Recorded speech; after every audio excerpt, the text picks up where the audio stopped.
I was doing my air drumming, and I felt like a glitch. Anyhow, Grand Rising, everyone. Welcome to the Daily Huddle. My name is Steele Greye, and I'm so glad that you're here today. If you're here today, because this topic, that's the indicator that I need water. This topic is one that is very dear to me.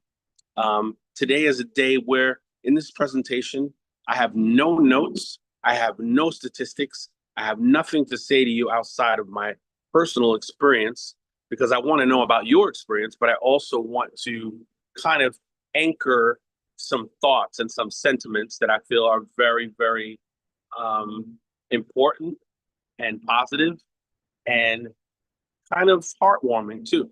So, when we speak of fathers, and before I say anything, I want to begin today by saying I send all of my blessings and my warmth and my compassion to those who are unable to speak to their fathers now, who have their fathers here and not actually in person. I don't want to seem as though I'm creating some sort of fairy tale here, because the reality is having both of your parents in this day and age is a high commodity. I just happen to have both of my parents living, which it's a magical thing. So I just wanted to start out by saying that. So this topic about the importance of a father, right? The importance of a father for optimal health and wellness. My experience, just to give you a quick little story, is that of having two fathers, right? My natural father, who connected with my mother to have me, and my bonus father, right? Interestingly enough, both of my fathers come from military backgrounds, right? They were both in the armed forces, but different ones, right? Army, Marine Corps. So, interestingly enough, I was raised by two people who have a very specific structure and do things a very specific way. Yet, my natural born father is has a different perspective on life than my bonus father. The other part of the story is that they both were in the same area at the same time, and so was my mother. And my mother, after being married to my father, later on became married to my bonus father, who was friends with my father. Now, you might be saying, what? What did he just say? It's so much better than it sounds. So much better. And what I want to say about that is one of my biggest lessons in life, because of having two fathers, is that things move forward and just about everything can be worked out. Now, this is an anchor that started, I mean, man, I don't know, what was I, three, maybe 3 or 4? Now, imagine having that story in your head about things working out or things smoothing out or having a certain level of forgiveness for something that happened that may not have been so normal or fluid, as in two people being in the same place, one person being married to one person, and then the person being married to the other person. Sounds a little strange in some people's minds. Yet these three human beings have such a strong foundation about life and about connectivity and about um, uh, intentionality and leadership. And I threw my mom in there for a second because, of course, she's an integral part of this. She had me. But I want to concentrate on this aspect of father and fathering and how I feel from my perspective. It gave me something that is immeasurable, and I can't even put a worth on it because it could have gone another way, right? People say, I've heard many times that we choose our parents. And when I first heard that, I was like, we choose our parents. Hmm. How did I? did I choose my parent? Like I would think about it.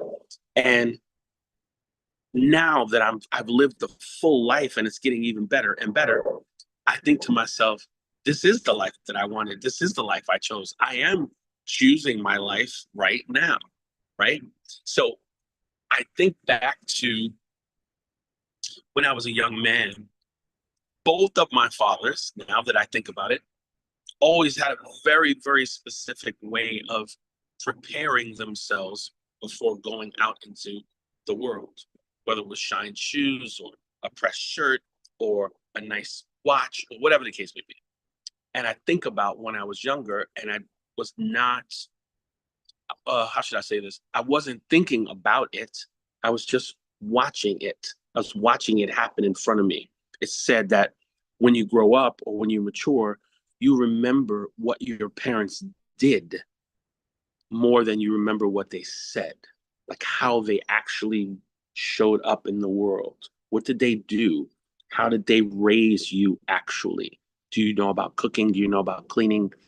Did they curse? Did they use big words, small words? Did they have great clothes? All these things, right? And it's interesting because the same two men that raised me have the same way of speaking about life now as they did when I was a very, very, very young boy. And I remember certain things about engagement, about upkeep, about speaking to people and those that you respect or those that deserve respect, about scheduling and timing and doing what you say you're going to do. All these things that were just kind of jumbling around in my head at the moment, like in a blender.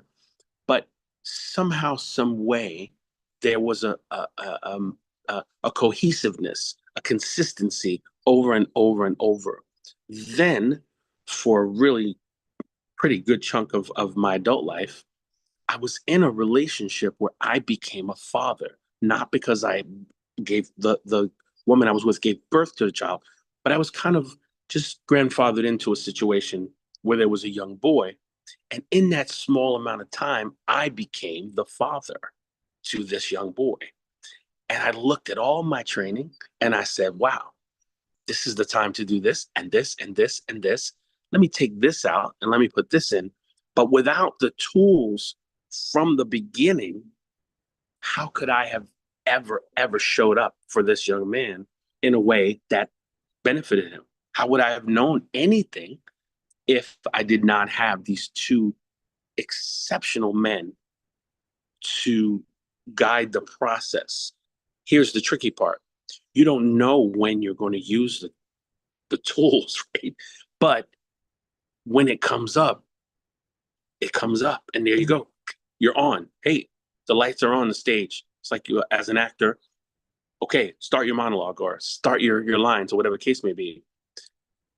I bring all this up to say, when I was in that role, I realized that this was so key for this person to see what is going on. I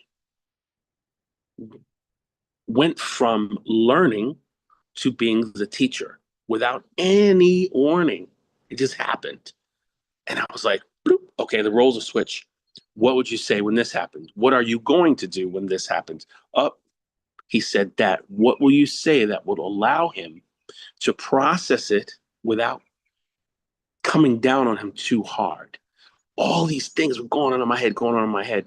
But my prime reason for bringing any of this up is that to those whose fathers are no longer with you, and I want to hear from you in a second also, what are your things that you have in your head from that time where they're just sedimented into you? You hear people say, oh my gosh, I'm just like my father. Oh my gosh. I hear guys say that all the time. My dad would have done that. It's incredible. And you say that to yourself. I'm able to speak to my father, and I know there's things that I do that my father does. Or a family member will say, man, you just like your father. And you say to yourself, there are other people who are like, I'm not going to be like my father at all. Trust me. I'm going to have a completely different life. And you wonder, is that advantageous, or is that kind of you're walking backwards with it, right? You're doing something different because out of just anger and frustration of who that person was, you've created a new model that serves you. So either way, you have the ability to win or to be in a full state of calm, if there is such a thing, in your adult life, because you are kind of you're steering your own ship, right? You take the pieces that you need. Kind of like me, I'm a musician. When I sit at a piano or play a guitar, I can only play it from the steps that I've learned. And until I decide to go outside of the instrument, so to speak, and get creative or move my fingers a different way, I'm in the quadrant of just my prior learning, right? My prior information as to how I got here, right? What was I doing before I touched the piano? Was I just looking at it? Was I just hearing it? There's a myriad of ways to look at it. So I really, the kind of the fulcrum of the presentation today for me is I won. I feel like I won. I feel like I was in the right vibration at the right time to be born into these two massively strong, intelligent, engaging, loquacious beings to take in that information. Now, you might be asking yourself or saying to yourself, that's great, Chase, that you had these two great fathers. I didn't have those two great fathers. And I would say to you, what are the things that you lack now that you feel you lack because your father wasn't there? What are the things that could be better? Or what are the things, if you're in a new situation, as I was, that you are now the father, how would you change it and why? Because everything at the end of the day is perspective anyway. You would say, that would have been better if, or I wouldn't have been like this if he would have said that, or if he had raised me this way, or if, right? The problem is we're here now. I wish I remember this quote. Ah, I don't want to say it because I'm going to butcher it, I think. However, the quote, to paraphrase, basically says, whatever you lacked as a child from your father, you're now an adult and you can create it going forward. And when I first heard it, I was like, that sounds really a little too simple for the average Joe. Like maybe that's not all the way possible. But also, when we speak about what we have internally inside of us versus what's the best way to say this? Our story versus our soma. I use soma to abbreviate somatic, or the complete being within us, deep within us, right? So we have our story, and our story tells us, I'm this way because my father did this to me. But then our soma is the part that we're living from all of the internal kind of architecture that's showed up within us, right? We can choose to change the story and the method. However, it takes so much effort and so much focus and so much hunger to want to be that other person, whatever the case may be, right? Just this morning, I kid you not, I was listening to a podcast because I listen to something every day for between a half hour to an hour. And today, I have a thought I want to share with you. When you're done with that, when you were done with that thought, just wanted to let you know because I don't think you can see my hand. I can't. That I switched my video. That's one of the downfalls of it. But let me let you go now, because if you want to say something, I don't want you to lose it. Okay, cool. All right. Yeah, I didn't want you to lose your train of thought either. So let's dance a little bit. Let's dance. So I want to bring a thought up, and I've been doing some thinking about that for some reason, right? I guess Father's Day coming up, Yes. and there are some really interesting stats about men, and about fatherhood. 80% of suicidal rates are men. I think the last time I saw it, it's like 78 or 79, Correct. Yes, correct. right? So there is an isolation, a kind of pressure that men go through that that there is something to talk about. And most jails are with men who and women who didn't have a father at home, Right. Right. right? And I think there's a 7 times more likely for a woman to be pregnant in their teens when there is not in the presence of a father. Mm-hmm. So the impact of men at home, in whatever degree, is positive in so many ways. Is So positive, many ways. Yep. and then certainly through the journey of my life, given that I get to lead courses and transformational courses, one of the biggest things I need to confront often is the negative impact that men are into people's lives, into women's lives. Like the a lot of times, one of the biggest barriers that a woman has is a man. And at the same time, one of the biggest aspects of that that most fathers are not good fathers. I don't consider myself a great father. Right? Certainly, I have learned to be better, but certainly who I was with my first child, and I guess most people would say that, and who I am with my second child is massively different. And but it took 10 years to grow for me. And so where am I going with this? Being a father and the possibility of becoming a father needs some training. And neither most fathers never quite think about, well, how am I going to teach my child to be a father? And yet it's such an important role. And kids most men don't have a powerful relationship with their father either, so their father is not a good role model.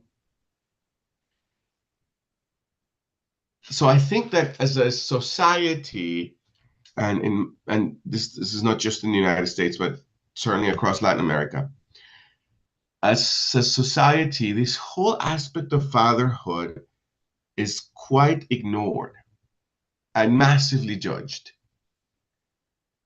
And I've been, I just wanted to introduce those thoughts, and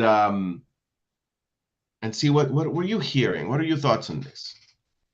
Well, the first thing that came to mind when you gave those stats was my intention from being here is to actually expose the example of it going well, right? As opposed to it not going well. I am a product of a situation or a group of people where it worked out well. And I'm telling you, it worked out well because of the components that existed. I was in the right situation with two good men. What you're speaking of, which is definitely highly more popular, this is the thing that I want to zero in on. When you said what you said, it's like, wow, you right out the gate, you said, I don't consider myself a good father. And then my first thing when you said that was, what is your story about your father? How you were raised? What came from how were you able to so readily make that statement? Did you come from a place of I think that when I say, if I look at myself as the possibility of a role model for my children, I can see my gaps. I have my son. His name is Stefano. Man, the level of consciousness that I now have for the impact that his life will have on his children, most people never talk about that. hmm, they just never talk about the kind of impact. And now, yes, I will talk to Stefano, but I know that when I go to talk to Stefano about the kind of impact that he is in the world and to his children, he's going to say, "What happened to you, man?" He's Yeah, gonna say like that to you. he's going to say that to me. He's going to say, "Wow, you're going to come with a moral authority about this?"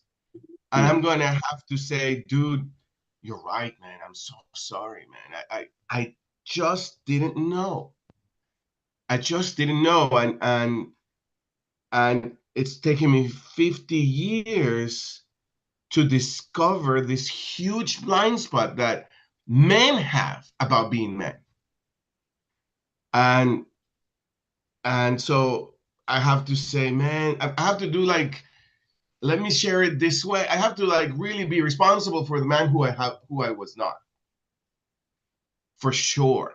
For sure. And yet what I'm telling you now, Chase, right? This kind of talking and this kind of opening, this kind of authenticity, most men have no idea how to access that. Mm. It's just we haven't been trained to think in this direction. And there are some men's group who sort of point to it. Mm-hmm. But when I've been in those men's groups, I've seen a level of righteousness about who the man is in the house.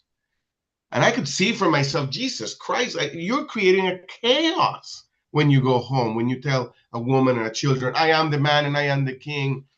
You know what's going to happen when you tell somebody, I am the man and the king? Revelation. People rebel. Right. And so, man, do we have a messed up situation here?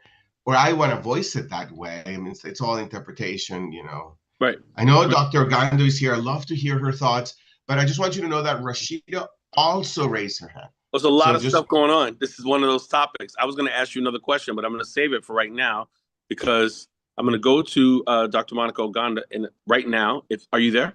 Let's go with Rashida. She had her hand up, and then I'd love to see maybe Tara and Oganda. I would love Dr. Oganda to go first. Please, by all means, sister, go first. Wait, what am I answering? No, I was actually this kind of went in a different way than I thought it was going to go, but that's okay. You're there. I want to ask you. We lost you there for a second, but I'm going to give some context. Hold on. So go ahead, Chase. This is a very tricky topic, and we need much more time than this for this. We're like rushing now because we have time. But Dr. Monica Ogando, Gio was just speaking of the connection with his son, and he was also speaking of the fact that, you know, he didn't have the tools at the time when he was with his son, and now he's saying his son is going to be like, "Hey, what happened? Like, what's going on? Why didn't you give me these things?" So on and so forth.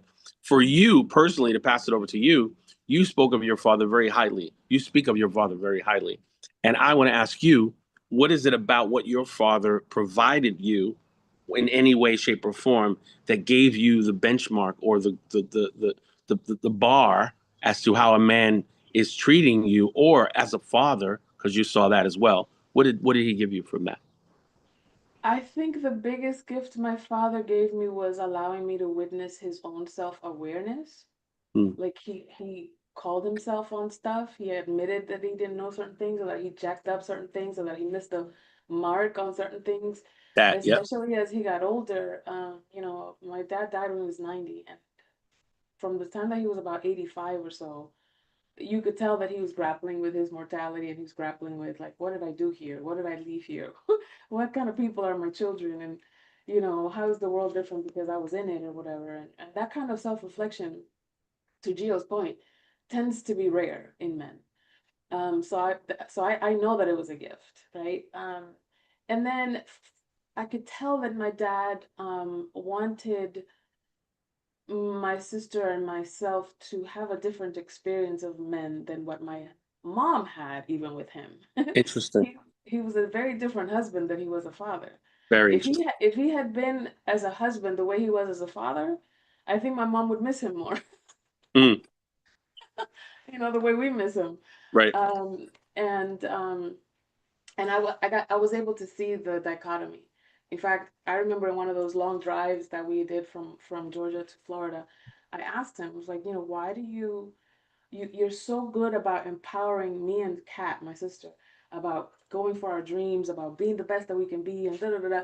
But you're not like that with mom. Like you kind of have mom like she's supposed to be just there for you to serve you. You don't have it like we're supposed to serve you. You have it like we're supposed to surpass you. So what gives?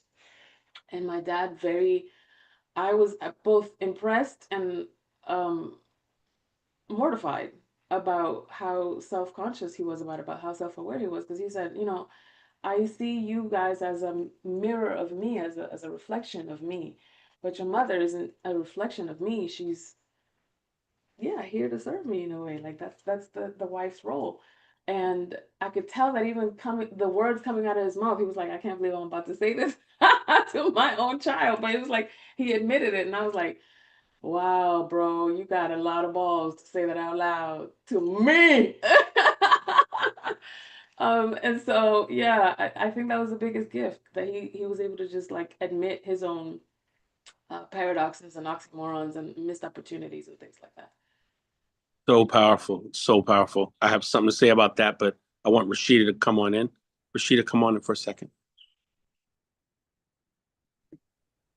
Grand Rising, everyone. Grand Rising.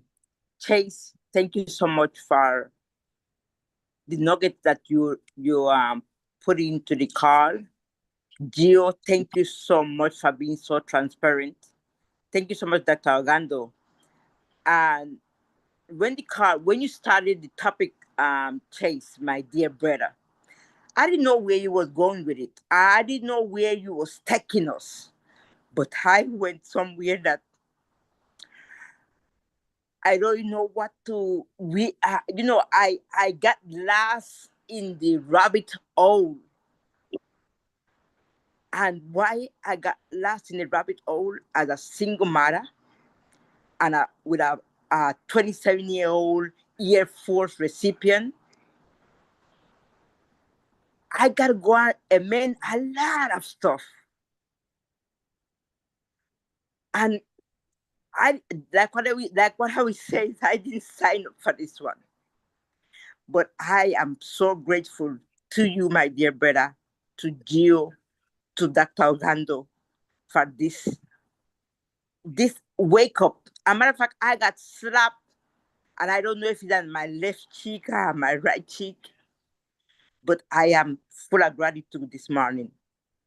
Thank you so much, my dear brother. I'm going to call you after this. Thank you. Blessings. You know, I'm going to go again with this topic the next time I come on, because I think there's other things to say, and I think it's important. But what Dr. Orlando said, something about what she said struck me, and that is she had a father who told her when he didn't do the right thing or when something fell short. And my father did that with me. He said, you should never do this. I did this. This was wrong. Your mother was amazing. She was an amazing woman. I was the problem. I did what I did around the time when I did it. And you don't have to do the same thing that I did. Like all the things that were transparent, I got all of them. Right?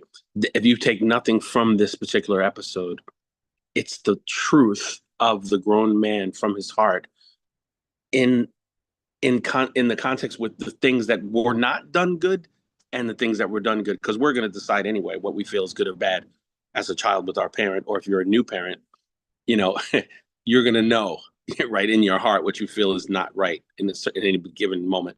But that is the thing I want to leave in this, that parenting, from my perspective, is not about perfection. It's about the realness and the vulnerability that you are human as well. And you're passing that over to a young mind and saying, this is a pitfall that I fell into. This may be the way that it happens. If it does, this is what you do.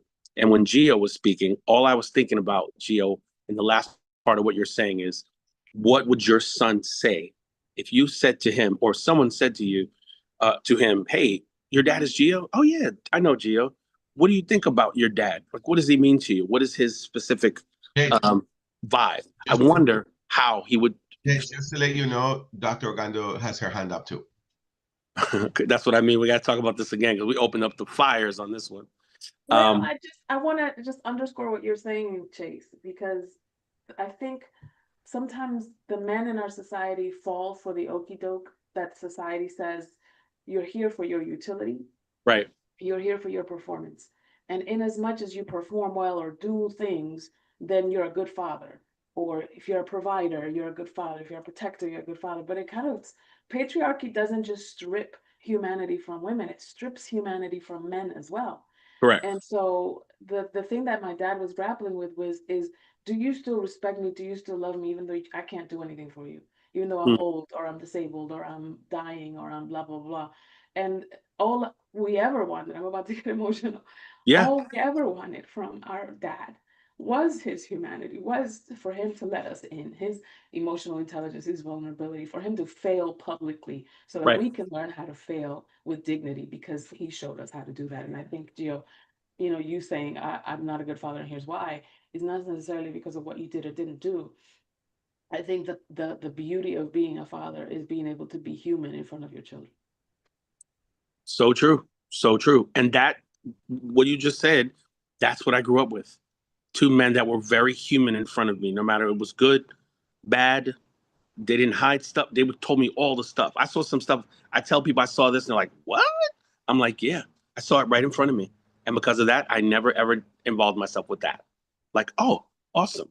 So, does anyone else have a hand up? I know time has definitely gotten away with us. I'm going to come back again with this topic just so we can go back and get to the other nooks and crannies. But we're going to have to do our outro because, boy, time's just zipped right by. My last and final thought on this is that I'm blessed and I'm full of gratefulness from my fathers, and what they did shaped my entire consciousness. Just incredible. I actually want to bring both of them on. I brought my father on once, but I'd like to bring both of them on, and I'm going to see if I can do that. But before we go, I wanted to make a short announcement, and that is that the Daily Huddle is going to transition to once a week on only Mondays after the 20th, which is going to be our last episode. We want you to come and celebrate with us and kind of have a celebration about all the stuff that we've done since we've been here. It's bittersweet, but also necessary for growth and forward motion. So once again, on the 20th, that's going to be our last episode, but we're going to continue, and I'll let you know which Monday we're going to start, if it's going to be the next Monday or the following. We'll go into that. So just as a note, just so you know. And we're going to leave you today with the tenets. Of course, live out loud, laugh as much as you possibly can, please, right? Love to a level that you may not even understand. Just push it forward, right? Move the body so that you have a higher level of everything, right? Consciousness, fluidity, so on and so forth. Eat more plant-based, because that, of course, helps the body to just be calmer as we go out into this crazy world, right? Sleep more than you've ever slept before. Last night I did not sleep as much as I should have. I'm just being honest. Oh my goodness, I need to sleep more, right? Please make sure that you stress less, because the stress is the internal that creates the outer. And oh my goodness, so many things happen that are not in our favor. Please stress less. Please, whatever you need to do. And always remember, please, to check yourself before you wreck yourself. Thank you so much for joining us today. I will see you again. Not to worry. Have a spectacular day. Be well.